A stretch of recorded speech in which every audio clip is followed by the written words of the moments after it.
Hello welcome back to my YouTube channel. ಇವತ್ತಿನ ವಿಷಯ ಏನು ಅಂತ ತಮ್ಮನೇಲಿ ನೋಡಿದ್ರೆ ಗೊತ್ತಾಗಿರುತ್ತೆ.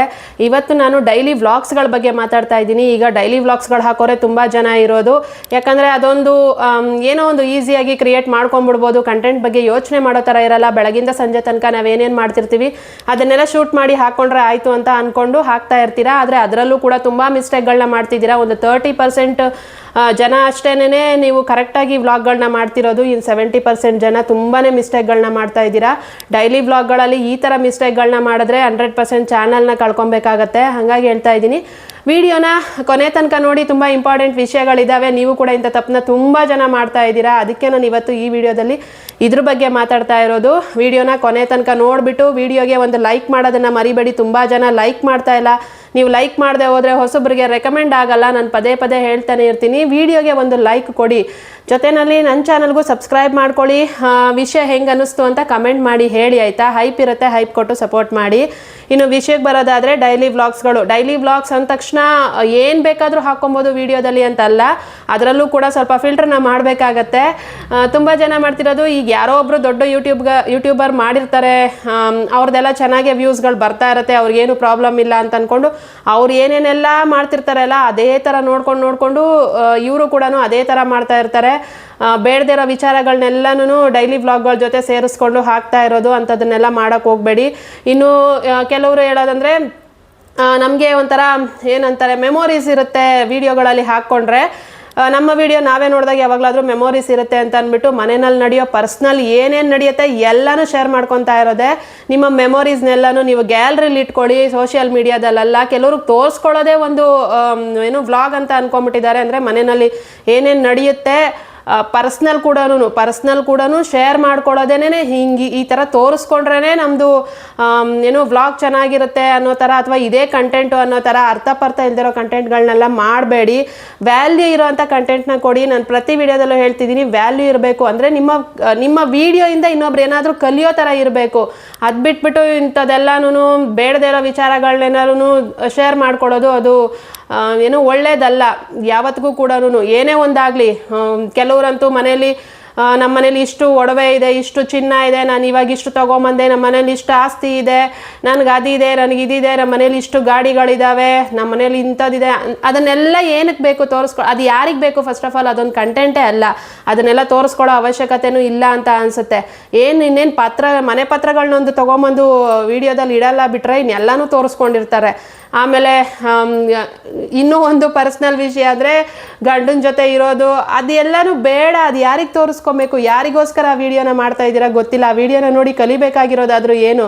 ಕೆಲವರು ಈ ಸೀರಿಯಲ್ಗಳಿಗೆ ಅಡಿಕ್ಟ್ ಆಗಿಬಿಟ್ಟು ಅದರಲ್ಲಿ ಏನೇನೆಲ್ಲ ಮಾಡ್ತಾರಲ್ಲ ಅದನ್ನೇ ವಿಡಿಯೋಗಳಲ್ಲೂ ಈ ಥರ ನಾವು ಮಾಡಿಕೊಂಡ್ರೆ ಚೆನ್ನಾಗಿರುತ್ತೆ, ವಿಡಿಯೋ ಚೆನ್ನಾಗಿ ಓಡುತ್ತೆ, ಇಂಥದನ್ನೆಲ್ಲ ನೋಡ್ತಾರೆ ಅನ್ನೋದಕ್ಕೋಸ್ಕರ ಮಾಡ್ತಿರ್ತೀರಾ.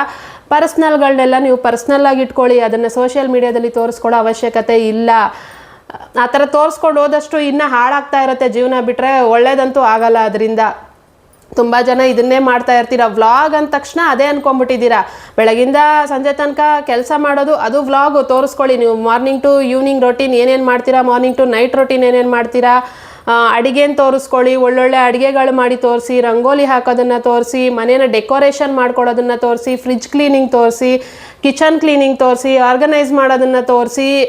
ಇದು ಎಲ್ಲನೂ ಒಂದು ಕಂಟೆಂಟು. ಅದರಿಂದ ಅದನ್ನು ನೋಡಿ ನೀವೇನಾದರೂ ಚೆನ್ನಾಗಿ ಮಾಡಿದ್ದೀರಾ ಅಂದರೆ ಇನ್ನೊಬ್ರು ನೋಡೋರು ಅದನ್ನು ಕಲ್ತ್ಕೊತಾರೆ. ಅದನ್ನು ನೋಡಿ ಹೌದು ಅವ್ರು ಅಷ್ಟು ಚೆನ್ನಾಗಿ ಇಟ್ಕೊಂಡಿದ್ದಾರೆ, ನಾವು ಕೂಡ ಹಂಗೆ ಮಾಡ್ಬೋದಲ್ಲ ಅಂದ್ಬಿಟ್ಟು ನೀವು ಅದರಲ್ಲಿ ಏನಾದ್ರು ಟಿಪ್ಸ್ಗಳನ್ನ ಕೊಟ್ಟಿರ್ತೀರ ಅಲ್ವಾ, ಅದೆಲ್ಲ ಯೂಸ್ ಆಗುವಂಥದ್ದಾದರೆ ಅವರು ಕೂಡ ಕಲಿತಾರೆ. ಅದು ಬಿಟ್ಬಿಟ್ಟು ನೀವು ಪರ್ಸ್ನಲ್ಲಾಗಿ ಮಾಡೋದನ್ನೆಲ್ಲನೂ ಅಲ್ಲಿ ಶೇರ್ ಮಾಡಿಕೊಂಡ್ರೆ ಅದರಿಂದ ಏನು ಕಲಿಬೇಕು? ಅವರು ಅದನ್ನೇ ಕಲಿಬೇಕಾ? ಅದು ಕಂಟೆಂಟಾ? ಅದನ್ನು ನೀವೇ ಯೋಚನೆ ಮಾಡಿ. ನಾನೇನು ಹೇಳಲ್ಲ ಅದ್ರ ಬಗ್ಗೆ, ನೀವೇ ಯೋಚನೆ ಮಾಡಿ. ನೀವು ಪರ್ಸ್ನಲ್ಲಾಗಿ ಏನೇನೆಲ್ಲ ಮಾಡ್ಕೊತೀರಲ್ಲ ನಿಮ್ಮ ಮನೆಯವ್ರ ಜೊತೆ, ಅದನ್ನೆಲ್ಲನೂ ವಿಡಿಯೋದಲ್ಲಿ ಶೇರ್ ಮಾಡ್ಕೊಳ್ಳೋ ಅವಶ್ಯಕತೆ ಇದೆಯಾ ಅಂತ ನೀವೇ ಯೋಚನೆ ಮಾಡಿ. ಏನೇ ಆಗಲಿ, ಈಗ ಒಂದು ಒಡವೆ ವಸ್ತ್ರ ಏನೇ ತೊಗೊಂಬರೋದಾಗಲಿ, ಅವೆಲ್ಲನೂ ಏನಂದರೆ ಅದೇನೋ ನಾವೇ ದಾರಿಲಿ ಹೋಗೋ ಮಾರಮ್ಮನ್ನ ಮನೆಗೆ ಬಾ ಅಂತ ಕರ್ದಂಗಿರುತ್ತೆ. ಅಂಥವೆಲ್ಲ ಬೇಡ. ಅದೆಲ್ಲ ಕಂಟೆಂಟ್ ಅಲ್ಲ. ಅದನ್ನೆಲ್ಲ ಆದಷ್ಟು ತೋರಿಸ್ಕೊಳ್ಳಿ. ಎಷ್ಟು ಬೇಕೋ ಅಷ್ಟೇನೆ. ಅತಿಯಾಗಿ ಎಲ್ಲನೂ ಶೋ ಮಾಡೋಕ್ಕೆ ಹೋಗಬೇಡಿ. ನೀವು ಅದೊಂಥರ ಶೋ ಆಫೇ ಆಗುತ್ತೆ. ನೋಡಿದವರು ಕೆಲವರು ಓಕೆ ಇಷ್ಟಪಟ್ಟು ನೋಡೋರು ನೋಡ್ತಾರೆ, ಇನ್ನು ಕೆಲವರು ಅದನ್ನು ಬೇರೆ ಥರನೇ ನೋಡ್ತಾರೆ, ಬೇರೆ ಥರನೇ ಕಮೆಂಟ್ಗಳಾಗ್ತಾರೆ. ಆ ಕಮೆಂಟ್ಗಳಿಂದ ತಲೆ ಕೆಡುತ್ತೆ. ಇದೆಲ್ಲನೂ ಬೇಕಾ? ಡೈಲಿ ವ್ಲಾಗ್ಗಳು ಮಾಡೋದನ್ನು ಹೆಂಗೆ ಬೇಕೋ ಹಂಗೆ ಮಾಡಬೇಕು ಅಷ್ಟೇನೆ. ವ್ಲಾಗಲ್ಲಿ ನೀವು ಯಾರಿಗಾದರೂ ಏನಾದರೂ ಹೇಳ್ಕೊಡೋ ಥರ ಇರಬೇಕು. ಅಷ್ಟು ಬಿಟ್ಬಿಟ್ಟು ನಿಮ್ದು ಇರೋದನ್ನೆಲ್ಲ ಶೋ ಆಫ್ ಮಾಡೋ ಥರ ಅಲ್ಲ ವ್ಲಾಗ್ಗಳನ್ನ ಮಾಡೋದು. ತುಂಬ ಜನ ಆ ಥರ ಮಾಡ್ತಾ ಇದ್ದೀರಾ. ಇನ್ನೊಂದು ಮಿಸ್ಟೇಕು, ದೊಡ್ಡ ಮಿಸ್ಟೇಕ್ ಮಾಡೋದು ಅಂದರೆ ಡೈಲಿ ವ್ಲಾಗ್ಗಳಲ್ಲಿ ಮಕ್ಕಳಿರೋರು ಮಕ್ಕಳನ್ನ ತೊಗೊಂಬಂದು ವೀಡಿಯೋದಲ್ಲಿ ಇಟ್ಕೊಳ್ಳೋದು. ಇದಂತೂ ತುಂಬ ದೊಡ್ಡ ತಪ್ಪು ಮಾಡ್ತಾ ಇದ್ದೀರಾ. ಇದರಿಂದ ನೀವು ಚಾನಲ್ನ ಕಳ್ಕೊಬೇಕಾಗತ್ತೆ, ಅಥವಾ ಬೇಜಾರಾಗಿ ನೀವೇ ಚಾನಲ್ನ ಬಿಡಬೇಕಾಗತ್ತೆ. ಆ ಥರ ಆಗುತ್ತೆ. ಮಕ್ಕಳನ್ನ ತೋರಿಸ್ಬೇಡಿ ಅಂತ ನಾನು ಪ್ರತಿ ವಿಡಿಯೋದಲ್ಲೂ ಹೇಳ್ತೀನಿ. ನೀವು ಲೈವ್ ಮಾಡೋರು ಅಷ್ಟೇನೆ ಮಕ್ಕಳನ್ನ ತೊಗೊಂಬಂದು ತೋರಿಸೋದು, ಮತ್ತು ಇದರಲ್ಲೂ ಅಷ್ಟೇನೆ, ವಿಡಿಯೋಗಳಲ್ಲೂ ಅಷ್ಟೇನೆ ಮಕ್ಕಳನ್ನ ನೀವು ಎಷ್ಟು ತೋರಿಸ್ತೀರಲ್ಲ ಅಷ್ಟು ಚಾನಲ್ಗೆ ಪ್ರಾಬ್ಲಮ್ಮು. ಇವಾಗೊಂದು ಚಿಕ್ಕ ಮಗು ಇರುತ್ತೆ ಅಂದ್ಕೊಳ್ಳಿ, ಆ ಮಗುಗಿನ್ನೂ ಸರಿಯಾಗಿ ಮಾತೇ ಆಡೋಕ್ಕೆ ಬರಲ್ಲ. ಅಂಥ ಮಗು ಏನಾದರೂ ವೀಡಿಯೋದಲ್ಲಿ ಇತ್ತು ಅಂದರೆ 10 ಸೆಕೆಂಡ್ಗಿಂತ ಜಾಸ್ತಿ ವೀಡಿಯೋದಲ್ಲಿ ಮಕ್ಕಳನ್ನ ತೋರಿಸಿದ್ವಿ ಅಂತಂದರೆ ಆಟೋಮೆಟಿಕ್ಕಾಗಿ ಅದು ಎಸ್ ಮೇಡ್ ಫಾರ್ ಕಿಡ್ಸ್ಗೆ ಹೋಗ್ಬಿಡುತ್ತೆ. ನೀವು ಸೆಲೆಕ್ಟ್ ಮಾಡದೆ ಹೋದರೂ ಅವರೇ ತೊಗೊತಾರೆ. ಅವಾಗ ಏನಾಗುತ್ತೆ ಗೊತ್ತಾ, ಆ ವಿಡಿಯೋಗೆ ಯಾರು ಕಮೆಂಟ್ ಮಾಡೋಕ್ಕಾಗಲ್ಲ, ವಿಡಿಯೋ ಜಾಸ್ತಿ ರೆಕಮೆಂಡ್ಗೆ ಹೋಗಲ್ಲ, ಆ ವಿಡಿಯೋಗೆ ವ್ಯೂಸ್ ಬರಲ್ಲ. ಅಕಸ್ಮಾತ್ ಮಾನಿಟೈಸ್ ಆಗಿತ್ತು ಅಂದರೆ ಆ ವಿಡಿಯೋ ಮೇಲೆ ಆ್ಯಡ್ಗಳು ರನ್ ಆಗಲ್ಲ. ಅದರಿಂದ ರೆವೆನ್ಯೂ ಕೂಡ ತುಂಬ ಕಮ್ಮಿ ಬರುತ್ತೆ. ಇದೆಲ್ಲ ಪ್ರಾಬ್ಲಮ್ ಇರುತ್ತೆ. ಮಕ್ಕಳುಗಳನ್ನ ತೋರಿಸೋವಾಗ ಸ್ವಲ್ಪ ಹುಷಾರಾಗಿ ತೋರಿಸಿ, ಅಷ್ಟೆಲ್ಲ ಬೇಡ. ತುಂಬ ಟೈಮು ಮಕ್ಕಳನ್ನ ತೋರಿಸೋ ಅವಶ್ಯಕತೆ ಇಲ್ಲ. ಮಕ್ಕಳನ್ನೇ ಆಗಲಿ ಮನೆಯವ್ರನ್ನೇ ಆಗಲಿ ಯಾರನ್ನೇ ಆಗಲಿ ತೋರಿಸೋವಾಗ ಅವ್ರಿಗೆ ಇಷ್ಟ ಇಲ್ಲದೆ ಹೋದ್ರೂ ಬಲವಂತವಾಗಿ ಆ ವಿಡಿಯೋದಲ್ಲಿ ತೋರಿಸ್ಬೇಕು ಅನ್ನೋ ಥರ ಎಲ್ಲ ಮಾಡೋಕ್ಕೆ ಹೋಗಬೇಡಿ. ನಾನು ಆವಾಗಲೇ ಹೇಳ್ದಂಗೆ ವಿಡಿಯೋ ಮಾಡ್ತಾ ಇರೋದೇ ನಮ್ಮ ವಿಡಿಯೋಯಿಂದ ಇನ್ನೊಬ್ರು ಏನಾದರೂ ಕಲಿಬೇಕು ಅನ್ನೋ ಥರ. ಅಂಥ ವಿಷಯನೇನಾದರೂ ವ್ಯಾಲ್ಯೂಯಬಲ್ ಇರೋವಂಥ ವಿಷಯನೇನಾದರೂ ವ್ಲಾಗಲ್ಲಿ ಶೇರ್ ಮಾಡ್ಕೊಳ್ಳಿ. ಅದು ಬಿಟ್ಬಿಟ್ಟು ಈ ಥರ ಬೇಡದೇ ಇರೋದನ್ನೆಲ್ಲ ಶೇರ್ ಮಾಡೋ ಅವಶ್ಯಕತೆ ಇಲ್ಲ. ಮಕ್ಕಳನ್ನ ತೋರಿಸೋದ್ರಿಂದ ಇದೊಂದು ಪ್ರಾಬ್ಲಮ್ ಆಗುತ್ತೆ, ವಿಡಿಯೋಗೆ ರೀಚ್ ಡೌನ್ ಆಗುತ್ತೆ, ವ್ಯೂಸ್ ಬರಲ್ಲ. ಮತ್ತಿನ್ನೊಂದು, ಮಗು ಏನಾದರೂ ಅಕಸ್ಮಾತ್ ಅದು ಮಾತಾಡೋಕ್ಕೆ ಬರಲ್ಲ ಅಲ್ಲ, ತೊದ್ಲುಕೊಂಡು ಮಾತಾಡೋದು, ಅದು ಬ್ಯಾಡ್ ವರ್ಡೇ ಮಾತಾಡಬೇಕು ಅಂತಿಲ್ಲ. ಅಕಸ್ಮಾತ್ ಬ್ಯಾಡ್ ವರ್ಡ್ ಮಾತಾಡಿದ್ರು ಅಥವಾ ನಾರ್ಮಲಾಗಿ ಅದು ಏನೋ ಮಾತಾಡೋಕ್ಕೋಗಿ ಇನ್ನೊಂದು ಏನೋ ಮಾತು ಬಂದಿರುತ್ತೆ ಅಂತ ಅಂದ್ಕೊಳ್ಳಿ. ಆ ಮಾತೇನಾದರೂ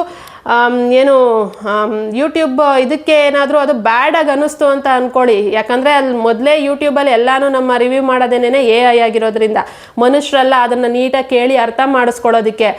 ಇದಕ್ಕೇನಾದರೂ ಬ್ಯಾಡಾಗಿ ಕೇಳಿಸ್ತು, ಅದೇನಾದರೂ ಬ್ಯಾಡಾಗಿ ಅದನ್ನು ಅನಾಲಿಸ್ ಮಾಡ್ಕೊಂತು ಅಂತ ಅಂದ್ಕೊಳ್ಳಿ. ಅವಾಗ ಏನಾಗುತ್ತೆ ಗೊತ್ತಾ, ಚಾನಲ್ಗೆ ಪ್ರಾಬ್ಲಮ್ ಆಗುತ್ತೆ, ಚೈಲ್ಡ್ ಪಾಲಿಸಿ ಮೇಲೆ ವಿಡಿಯೋ ರಿಮೂವ್ ಆಗುತ್ತೆ. ಹುಷಾರಾಗಿ ಮಾಡ್ಕೊಳ್ಳಿ. ಅದಕ್ಕೆ ಹೇಳ್ತಾ ಇರೋದು ನಾನು, ವಿಡಿಯೋದಲ್ಲಿ ಮಕ್ಕಳನ್ನ ತೋರಿಸೋವಾಗ, ತುಂಬ ಚಿಕ್ಕ ಮಕ್ಕಳನ್ನ ತೋರಿಸೋವಾಗ ಹುಷಾರಾಗಿ ನೋಡ್ಕೊಂಡು ಮಾಡಿ.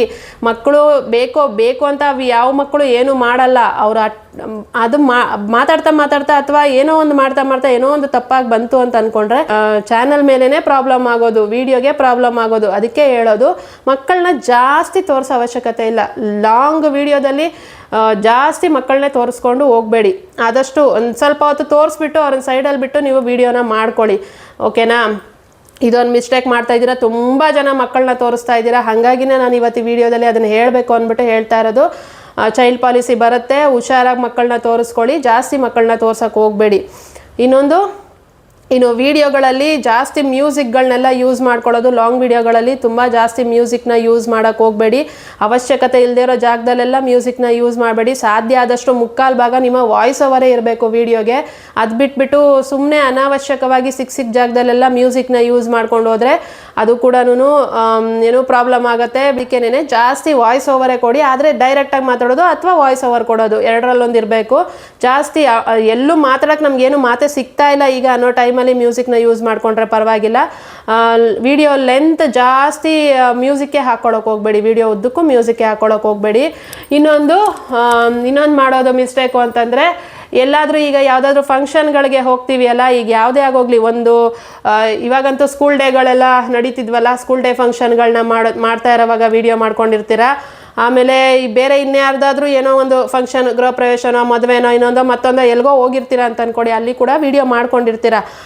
ಅಲ್ಲಿರೋರಿಗೆ ಇಷ್ಟ ಇದೆಯೋ ಇಲ್ವೋ, ನೀವಂತೂ ವಿಡಿಯೋ ಮಾಡ್ಕೊಂಡಿರ್ತೀರ. ಅಲ್ಲಿರೋರಿಗೆ ವಿಡಿಯೋದಲ್ಲಿ ಬರೋಕ್ಕೆ ಇಷ್ಟ ಇತ್ತೋ ಇಲ್ವೋ ಅದು ನೀವು ಯಾರನ್ನೂ ಏನು ಕೇಳಲ್ಲ, ಡೈರೆಕ್ಟಾಗಿ ವಿಡಿಯೋ ಮಾಡ್ಕೊಂಡಿರ್ತೀರ. ಅದನ್ನು ಇನ್ನೊಂದು ಮಿಸ್ಟೇಕ್ ಏನು ಮಾಡೋದಂದರೆ, ವಿಡಿಯೋ ಮಾಡ್ಕೊಳ್ಳೋದು ಮಿಸ್ಟೇಕ್ ಅಲ್ಲ, ಅದನ್ನು ತೊಗೊಂಬಂದು ಡೈರೆಕ್ಟಾಗಿ ವಿಡಿಯೋದಲ್ಲಿ ಲಾಂಗ್ ವಿಡಿಯೋದಲ್ಲಿ ಸೇರಿಸ್ಕೊಳ್ಳೋದು. ಲಾಂಗ್ ವಿಡಿಯೋದಲ್ಲಿ ಅದ್ರ ವಾಯ್ಸ್ ಅಲ್ಲಿ ಏನೇನು ಮಾತಾಡಿರೋ ವಾಯ್ಸ್ಗಳು ಮತ್ತು ಮ್ಯೂಸಿಕ್ ವಾಯ್ಸ್ ಏನೇನಿರುತ್ತೆ ಅಲ್ಲ, ಅದು ಯಾವುದನ್ನು ತೆಗಿಯೋದೇ ಇಲ್ಲ, ಮ್ಯೂಟ್ ಮಾಡೋದೇ ಇಲ್ಲ, ನೀವು ವಾಯ್ಸ್ ಓವರ್ ಕೊಡೋದೇ ಇಲ್ಲ. ವಾಯ್ಸ್ ಓವರ್ ಕೊಡದೆ ಡೈರೆಕ್ಟಾಗಿ ಹಾಕ್ಕೊಳ್ಳೋದು. ಈ ಥರ ಮಾಡಿದಾಗೂ ಪ್ರಾಬ್ಲಮ್ ಆಗುತ್ತೆ ಚಾನಲ್ಗೆ. ರೀಯೂಸ್ಡ್ ಕಂಟೆಂಟ್ ಬರುತ್ತೆ, ಅದು ಆ ಥರ ಹಾಕಕ್ಕೆ ಹೋಗಬೇಡಿ. ಅಕಸ್ಮಾತ್ ನೀವು ಶೂಟ್ ಮಾಡ್ಕೊಂಡಿದ್ದೀರಾ ಅಂತಂದ್ರೂ ಕೂಡ ಬಂದು ನಿಮ್ಮ ವಾಯ್ಸ್ ಓವರ್ನ ಕೊಡಿ, ಡೈರೆಕ್ಟಾಗಿ ಹಂಗೆ ಹಾಕ್ಕೊಳ್ಳೋಕೆ ಹೋಗಬೇಡಿ. ಆಚೆ ಹೋದಾಗ ಈ ಥರ ಎಲ್ಲಾದರೂ ಫಂಕ್ಷನ್ಗಳಿಗೆ ಹೋದಾಗ ಎಂಥದೇ ವಿಡಿಯೋ ಮಾಡಿಕೊಂಡ್ರು ಕೂಡ ವಾಪಸ್ ಬಂದು ಅದನ್ನೆಲ್ಲ ಒಂದ್ಸರಿ ಚೆಕ್ ಮಾಡಿಕೊಂಡು ಹಾಕೋಕ್ಕೂ ಮುಂಚೆ ಅದಕ್ಕೆ ನಿಮ್ಮ ವಾಯ್ಸ್ ಓವರ್ನ ಕೊಟ್ಟು ಅಲ್ಲಿರೋ ವಾಯ್ಸ್ನೆಲ್ಲ ಮ್ಯೂಟ್ ಮಾಡಿ ಹಾಕ್ಕೊಳ್ಳಿ. ಎರಡೆರಡೂ ಮಾಡೋಕ್ಕೆ ಹೋಗ್ಬೇಡಿ. ವಾಯ್ಸ್ ಓವರ್ ಕೊಟ್ಟು ಅಲ್ಲಿರೋ ವಾಯ್ಸ್ನು ಹಾಕೋತೀನಿ ಅಂತಲೂ ಹಾಕೋಕ್ಕೆ ಹೋಗಬೇಡಿ. ಬರೀ ಅದೇ ಅಲ್ಲಿರೋದನ್ನೇ ಡೈರೆಕ್ಟಾಗಿ ಏನಿದೆ ನೀವು ಏನು ಅದನ್ನು ಮ್ಯೂಟು ಮಾಡದೆ ನಿಮ್ಮ ವಾಯ್ಸು ಕೊಡದೆ ಆ ಥರನೂ ಮಾಡೋಕ್ಕೆ ಹೋಗಬೇಡಿ, ರಿಯೂಸ್ಡ್ ಬರುತ್ತೆ. ಓಕೆನಾ? ಇದಿಷ್ಟು ಡೈಲಿ ವ್ಲಾಗ್ಗಳು ಮಾಡ್ತಾ ಇರೋರು ಮಿಸ್ಟೇಕ್ಗಳು. ಡೈಲಿ ವ್ಲಾಗ್ ಅಂದ ತಕ್ಷಣವೇ ಅದರಲ್ಲಿ ಏನು ಫಿಲ್ಟ್ರೇ ಇಲ್ಲದೆ ಇರೋ ಬರೋದನ್ನು ಎಲ್ಲನೂ ಹಾಕ್ಕೋಬೋದು ಅಂತ ಹಾಕಕ್ಕೆ ಹೋಗಬೇಡಿ. ಅದರಲ್ಲೂ ಕೂಡ ತುಂಬ ಪ್ರಾಬ್ಲಮ್ಗಳಿದ್ದಾವೆ. ಚಾನಲ್ಗೆ ತುಂಬಾ ಪ್ರಾಬ್ಲಮ್ ಆಗುತ್ತೆ. ಹುಷಾರಾಗಿ ನೋಡ್ಕೊಂಡು ಮಾಡ್ಕೊಳ್ಳಿ. ಮಕ್ಕಳನ್ನ ತೋರಿಸೋವಾಗಲಿ ಮನೇಲಿ ಇನ್ನೇನೇ ತೋರಿಸೋವಾಗಾದರೂ ಅಷ್ಟೇನೆ ಆದಷ್ಟು ಹುಷಾರಾಗಿ ಮಾಡ್ಕೊಳ್ಳಿ. ಬೇಡದೇ ಇರೋ ವಿಚಾರಗಳನ್ನೆಲ್ಲನೂ ವೀಡಿಯೋದಲ್ಲಿ ತರಕ್ಕೆ ಹೋಗಬೇಡಿ. ಆದಷ್ಟು ವ್ಯಾಲ್ಯೂಯಬಲ್ ಕಂಟೆಂಟ್ನ ಕೊಡೋದಕ್ಕೆ ಟ್ರೈ ಮಾಡಿ. ಆ ಥರ ಮಾಡಿದಾಗ ಇವತ್ತು ಅಲ್ಲದೆ ಹೋದರೂ ಇನ್ನು ಯಾವಾಗಲಾದರೂ ವೀಡಿಯೋಗೆ ವ್ಯೂಸ್ ಬಂದೇ ಬರುತ್ತೆ. ಆ ಥರ ವೀಡಿಯೋಗಳನ್ನೇ ಮಾಡಬೇಕು ನೀವು. ಆ ಥರ ವೀಡಿಯೋಗಳು ಮಾಡಿದಾಗಲೇ ಇವತ್ತು ಅಲ್ಲದೆ ಹೋದರೂ ಇನ್ನು ಯಾವತ್ತಾದರೂ ಅದಕ್ಕೆ ವ್ಯೂಸ್ ಬರೋ ಥರನೇ ಇರಬೇಕು. ಅದು ಬಿಟ್ಬಿಟ್ಟು ಈ ಥರ ಸಿಕ್ಪಕ್ಕಿದ್ದನ್ನೆಲ್ಲ ಹಾಕೋಕೆ ಹೋಗಬೇಡಿ. ಹಾಯ್ ಫ್ರೆಂಡ್ಸ್, ನಮ್ಮ ಮನೇಲಿ ನಾಯಿ ಬಂತು ನೋಡಿ, ನಮ್ಮ ಮನೇಲಿ ಬೆಕ್ಕು ಬಂತು ನೋಡಿ, ನಮ್ಮ ಮನೇಲಿ ಕಾಗೆ ಬಂತು ನೋಡಿ, ಇವೆಲ್ಲ ಕಂಟೆಂಟ್ ಅಲ್ಲ. ಅದೆಲ್ಲ ಬೇಕಾಗಿಲ್ಲ ಯಾರಿಗೂ. ಅದರಿಂದ ಏನಾದರೂ ಕಲಿಯೋ ವಿಷಯ ಇದ್ದರೆ ಮಾತ್ರನೇ ನೋಡ್ತಾರೆ ಜನ, ಇಲ್ಲ ಅಂತಂದರೆ ಸುಮ್ಮನೆ ನೋಡೋಕ್ಕೆ ಹೋಗಲ್ಲ. ಅನಾವಶ್ಯಕವಾಗಿ ಇಲ್ಲದೆ ಇರೋದನ್ನು ಕ್ರಿಯೇಟ್ ಮಾಡಿಕೊಂಡು ಸುಮ್ಮನೆ ಜಗಳಗಳು ಮಾಡೋದನ್ನು ಹಾಕ್ಕೊಳ್ಳೋದು ಆ ಥರ ಎಲ್ಲ ಮಾಡಿದ್ರೆ ಚಾನಲ್ಗೆ ಪ್ರಾಬ್ಲಮ್ ಆಗುತ್ತೆ. ಆದಷ್ಟು ಹುಷಾರಾಗಿ ವ್ಲಾಗ್ಗಳನ್ನ ಮಾಡ್ಕೊಳ್ಳಿ ಅಂತ ಹೇಳ್ತೀನಿ. ಇನ್ನು ಇವತ್ತಿನ ವಿಷಯ ಕೂಡ ಇಷ್ಟೇನೆ. ಇಷ್ಟ ಆಗಿದೆ ಅಂತ ಅಂದ್ಕೊಂಡಿದ್ದೀನಿ. ಪ್ಲೀಸ್ ಲೈಕ್ ಮಾಡಿ. ಲೈಕ್ ಮಾಡಿದ್ರೆ ಇನ್ನೊಂದಷ್ಟು ಹೊಸ ಜನಗಳಿಗೆ ರೆಕಮೆಂಡ್ ಆಗುತ್ತೆ. ಲೈಕ್ ಮಾಡಿ, ಚಾನಲ್ಗೆ ಸಬ್ಸ್ಕ್ರೈಬ್ ಮಾಡ್ಕೊಳ್ಳಿ. ಹಾಗೆ ಕಮೆಂಟ್ ಮಾಡಿ ಹೆಂಗೆ ಅನ್ನಿಸ್ತು ವಿಡಿಯೋ. ನೀವೇನಾದರೂ ಮಿಸ್ಟೇಕ್ ಮಾಡ್ತಿದ್ದೀರಾ, ತಪ್ಪು ಮಾಡ್ತಿದ್ದೀರಾ, ಕಮೆಂಟ್ ಮಾಡಿ ಹೇಳಿ, ಆಯಿತಾ? ಇನ್ನು ನೆಕ್ಸ್ಟು ಇನ್ನೇನಾದರೂ ಒಂದು ಒಳ್ಳೆ ವಿಷಯದ ಬಗ್ಗೆ ನಾನು ತೊಗೊಂಡು ಬರ್ತೀನಿ ವಿಡಿಯೋನ. Thank you so much. ಇಷ್ಟೊತ್ತವರೆಗೂ ಯಾರೆಲ್ಲ ವಿಡಿಯೋ ನೋಡಿದ್ದೀರಾ thank you. Take care. Bye bye.